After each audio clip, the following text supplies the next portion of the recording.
Sure, and there's standard ones as well, but of course each buyer is different. Each buyer has different ideas about what they want.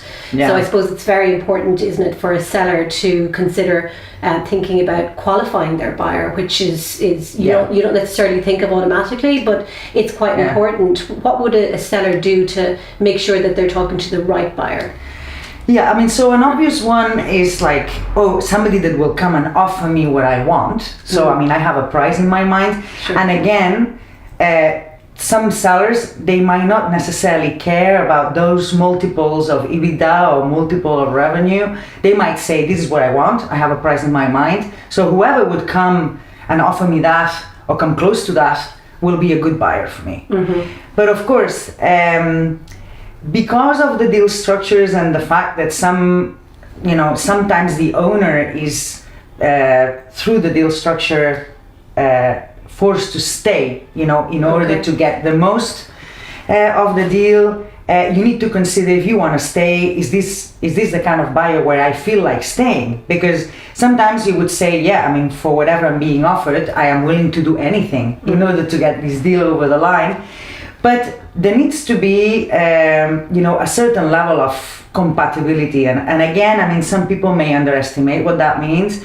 But obviously, you need to understand if you're very strategic, for a buyer, because of everything that you have to offer, part of that strategic value may lie on you. So if you are part of that, the moment you leave, is that going to be seen as something of concern? So like the fact that you are important, as an owner for a buyer, it's something that can be a blessing, but it can also be a curse, because it can actually place a lot of importance on the fact that you stay or that you go. You have to consider as well, whether the buyer is considering a post-sale scenario that will involve, a full kind of integration of your business, or it will be like, okay, I acquire your brands and I acquire you, but I let you kind of run it in whichever way that you want, if you want to stay, or whatever team that you have. So to really understand what that post-sale scenario will be like is important, not only for the deal structure, and the earnout and everything else, but in case you want to stay, or there are some key people that are making that business run and function and thrive.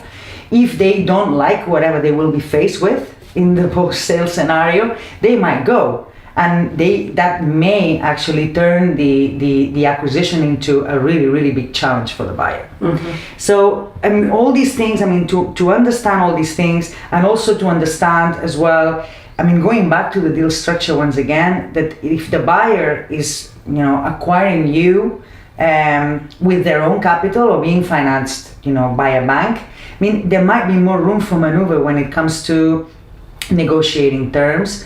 But if there are investors involved, the investors backing the buyer may set certain conditions that might be kind of harder to negotiate. So to really understand that if a buyer is making you a really good offer, but they have investors behind, perhaps, the deal structure will involve a big negotiation, and some people don't really understand it until they find themselves in that position. Sure, so you need to understand what your drivers are, you need to understand what the buyer's motivation are, and the more consideration you can do on those things throughout the process, the more likelihood that when you do get to that LOI and eventually the sale, even the structure of that becomes a little bit easier, and also then on the bottom end, the post merger integration. Yeah, fantastic. Olga, thank you so much for joining us today and sharing your insights. You've been watching M&A Talks, Mergers and Acquisitions Talks. My name is Annette Lawler. This is Olga Blasco. If you liked what you saw today, please like, share, tweet, give us suggestions of topics for new conversations. Thanks for watching.